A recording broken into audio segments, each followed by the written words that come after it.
Assalamualaikum warahmatullahi wabarakatuh. Salam sejahtera bagi kita semua. Salam kebajikan, salam budaya, Om Swastiastu. Video kali ini saya akan membahas tentang pengertian pendidikan jasmani, tujuan pendidikan jasmani, dan peran pendidikan jasmani. Sebelum kita mulai ke dalam materi,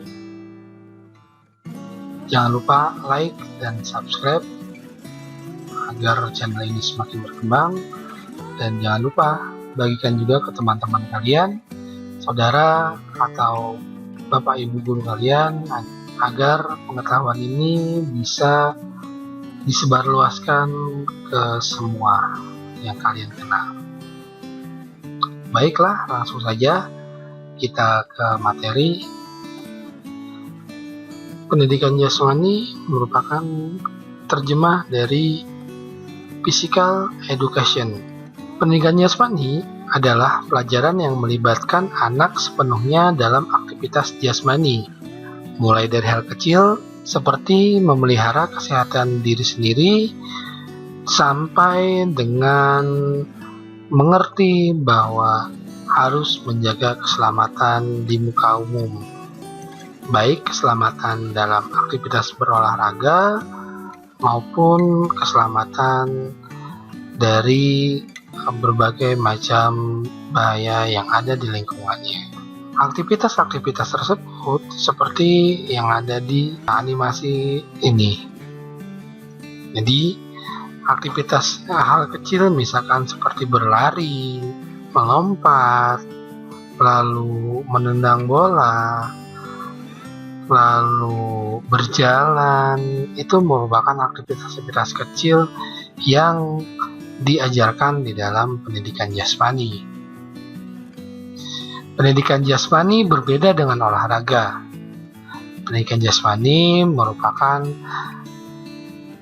pendidikan yang tujuannya untuk meningkatkan kebugaran jasmani dari siswa.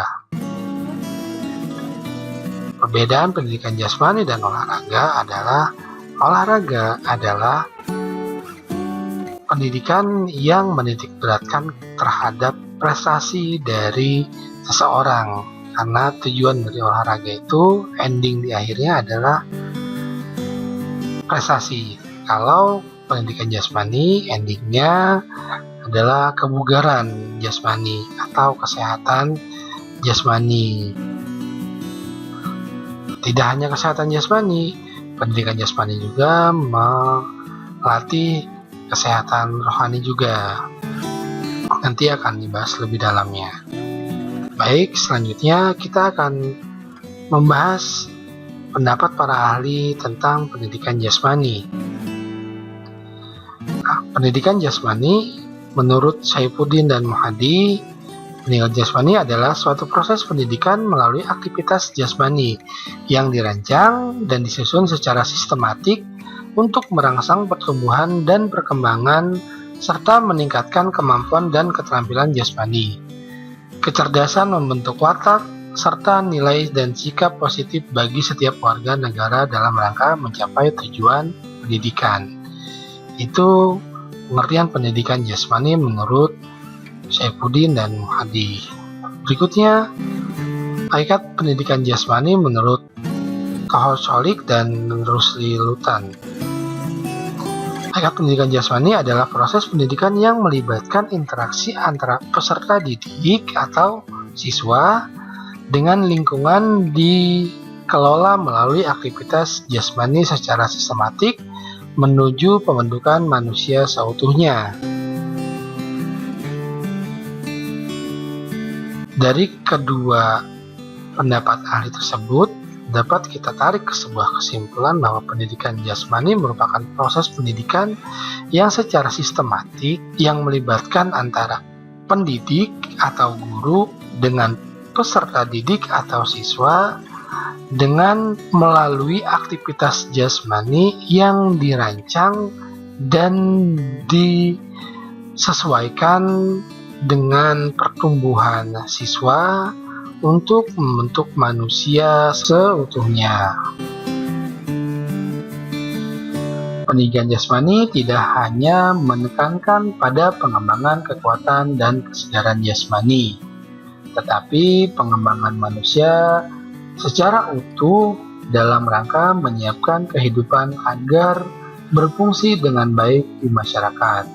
Nah, pengembangan manusia secara utuh itu merupakan pengembangan fisik, moral, sosial, dan emosional.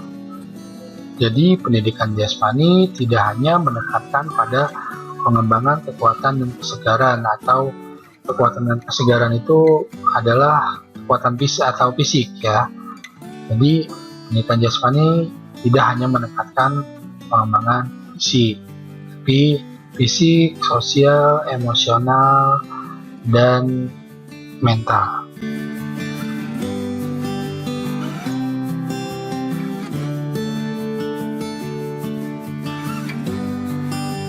Sasaran pendidikan jasmani adalah peningkatan kebugaran jasmani dan keterampilan gerak dasar yang kaya dengan koordinasi otot-otot saraf yang halus yang akan bermanfaat bagi kelangsungan hidup sehari-hari dan menjadi fondasi yang kuat untuk suatu cabang olahraga. Nah, jadi pendidikan jasmani memiliki sasaran untuk meningkatkan kebugaran jasmani dan meningkatkan keterampilan gerak dasar. Nanti kalian akan bahas keterampilan gerak dasar itu apa saja sih. Jadi meningkatkan keterampilan gerak dasar dengan koordinasi otot-otot saraf yang halus yang bermanfaat bagi kehidupan sehari-hari dan menjadi fondasi yang kuat untuk suatu cabang olahraga, di mana peningkatan kebugaran dan keterampilan gerak itu merupakan sebuah fondasi yang kuat untuk suatu cabang olahraga. Contoh, misalkan keterampilan dasar yang dilatih seperti memukul bola menggunakan kedua tangan. Nah, itu akan menjadi sebuah fondasi yang kuat di dalam satu cabang olahraga bola voli.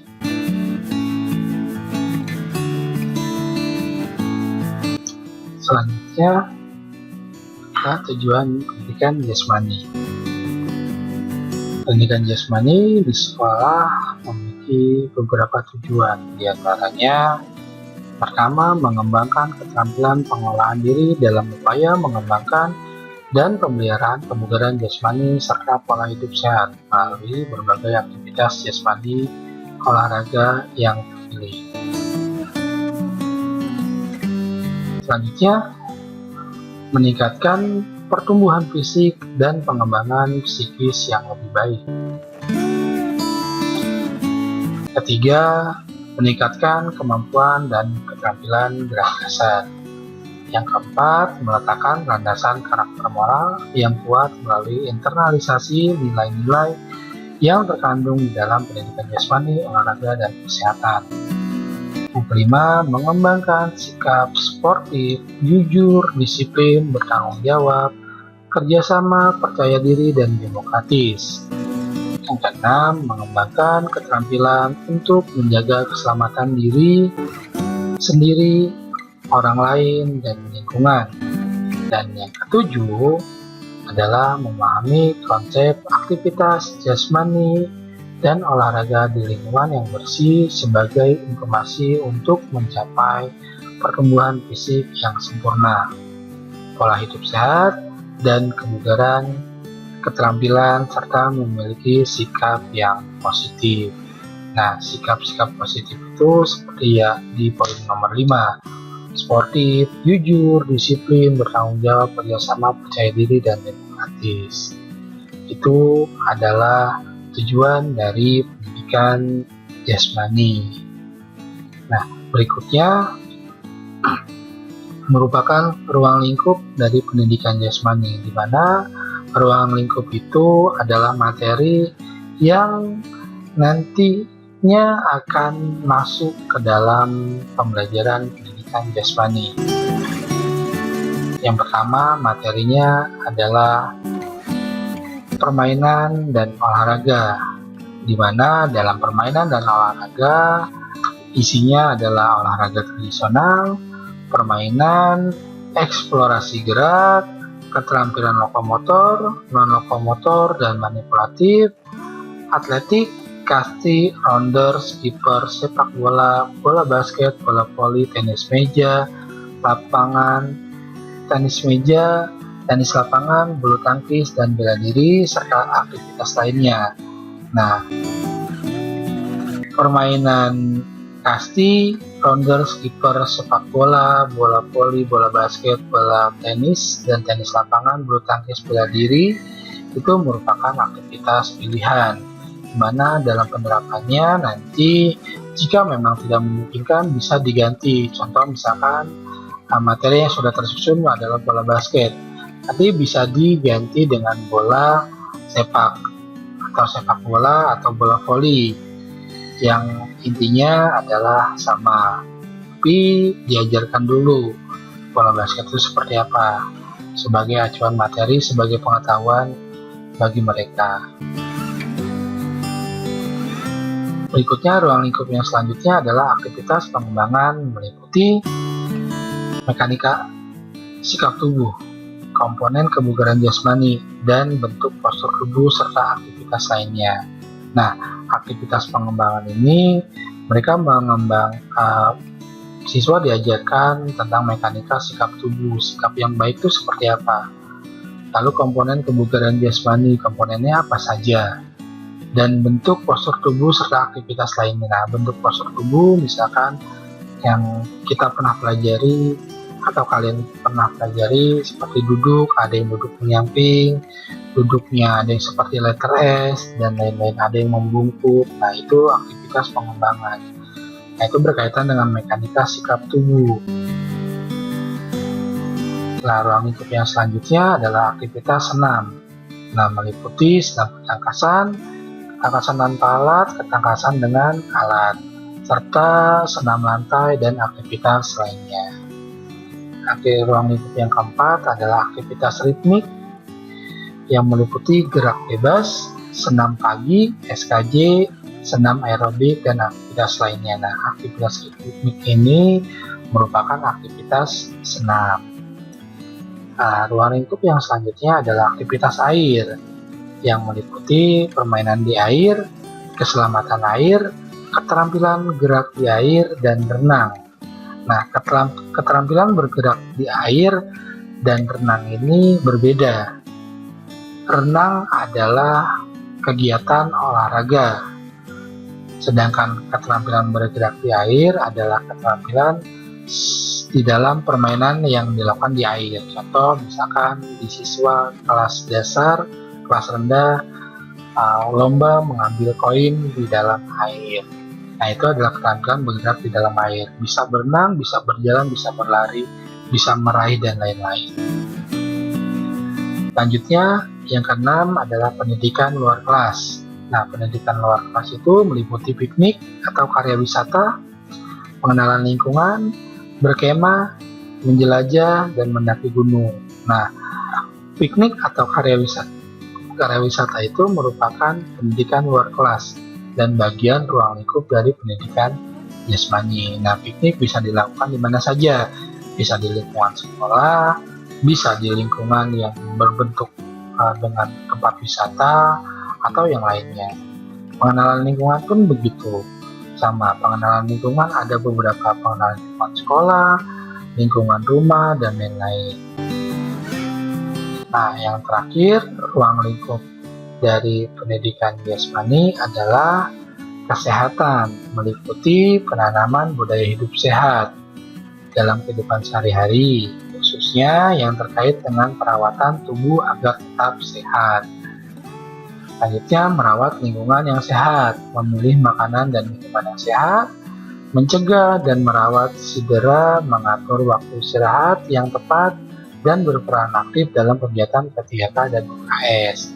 Nah, aspek kesehatan ini merupakan aspek tersendiri dan secara implisit, artinya berdiri sendiri dan juga bisa dimasukkan ke dalam materi-materi yang lain secara implisit, jadi digabungkan. Contoh misalkan pencegahan dan merawat cedera. Nah, itu bisa dimasukkan ke dalam materi permainan, bisa juga di dalam materi aktivitas senam, yang kemungkinan bisa ada cedera. Nah, mencegahnya bagaimana, merawatnya bagaimana. Nah, itu adalah ketujuh ruang lingkup materi untuk pendidikan jasmani. Yang terakhir, peran pendidikan jasmani dalam pendidikan. Ada beberapa peran pendidikan jasmani di dalam pendidikan. Yang pertama, meningkatkan kebugaran jasmani. Seperti pengertian yang sudah saya jelaskan tadi di awal, pendidikan jasmani adalah untuk meningkatkan kebugaran jasmani si peserta didik. Itu merupakan peran yang pertama dan paling utama. Selanjutnya, peran keduanya meningkatkan keterampilan fisik. Nah, meningkatkan keterampilan fisik ini adalah keterampilan yang dilakukan yang bisa dilihat secara langsung. Contoh keterampilan fisik seperti menendang, memukul, berlari, itu merupakan keterampilan fisik. Memberi pengetahuan dan pemahaman pendidikan jasmani. Nah, peran yang selanjutnya adalah memberi pengetahuan dan pemahaman pendidikan jasmani. Ini maksudnya adalah memberi pengetahuan tentang apa itu pendidikan jasmani, bagaimana pendidikan jasmani dilakukan, dan lain-lainnya. Nah, pemahaman pendidikan jasmani pun begitupun dengan pemahamannya. Jadi setelah mengetahui, mereka harus memahami bagaimana pendidikan jasmani. Nah, peran yang selanjutnya adalah meningkatkan keterampilan sosial. Tidak dapat dipungkiri dalam kegiatan pendidikan jasmani dapat meningkatkan keterampilan sosial, terutama dalam aktivitas permainan. Dalam aktivitas permainan, keterampilan sosial itu amat sangat dibutuhkan. Kenapa? Karena keterampilan sosial akan sangat menentukan keberhasilan di dalam sebuah permainan, di mana salah satu keterampilan sosial itu adalah kerjasama. Mereka dapat bekerja sama antara satu dengan yang lain. Lalu peran yang terakhir adalah membentuk sikap dan apresiasi. Nah, peran ini merupakan peran yang berkaitan dengan afektif atau sikap. Nah, sikap itu harus dibentuk dan ditanamkan kepada peserta didik. Karena sikap ini akan dapat terus-menerus dan dapat diterapkan oleh siswa di dalam kehidupannya sehari-hari. Nah, apresiasi pun seperti itu. Nah, apresiasi ini adalah kegiatan menghargai orang lain selain dirinya. Nah, apresiasi itu ada dua, apresiasi terhadap diri sendiri dan apresiasi terhadap orang lain. Apresiasi terhadap diri sendiri seperti apa? Contoh, misalkan setelah kita berlari mengejar, saat kita bermain, misalkan lagi main layang-layang, ada layang-layang putus, kita mengejar untuk mendapatkan layang-layang tersebut. Apresiasi kepada dirinya apa? Setelah berlari selesai, entah dapat ataupun tidak, kita memberi apresiasi kepada diri kita dengan cara meminum air yang segar. Itu adalah apresiasi ke diri sendiri. Nah, apresiasi kepada orang lain adalah apresiasi yang kita berikan kepada orang lain seperti memberi semangat, lalu menghargai hasil orang lain. Contoh misalkan, oh bagus hasil kerjaannya, nah, itu adalah hasil apresiasi kepada orang lain. Oke, materi hari ini selesai. Ini adalah materi yang akan kalian presentasikan. Semuanya ada 8 materi. Jika kelompok kalian terdiri dari 7 kelompok, maka ambil materi 1 sampai 7. Jika 6, ambil satu materi 1 sampai 6. Jika 8, berarti semuanya. Oke, Dan tugasnya untuk kalian hari ini adalah yang pertama, manfaat apa saja yang sudah kalian dapatkan dari pendidikan jasmani dalam kehidupan sehari-hari? Jelaskan. Lalu yang kedua, menurut kalian pendidikan jasmani yang kalian pelajari di sekolah itu apakah sudah benar atau tidak? Yang ketiga, bagaimana jika nanti kalian menjadi guru pendidikan jasmani, bagaimana kalian akan memperlakukan anak murid kalian? Seperti apa? Cukup 3 pertanyaan itu, nanti kalian jawab, kalian upload di Google Classroom. Terima kasih sudah menyaksikan materi ini. Sampai ketemu di video berikutnya. Assalamualaikum warahmatullahi wabarakatuh. Salam kebajikan. Om Swastiastu. Sampai jumpa di minggu depan. Terima kasih.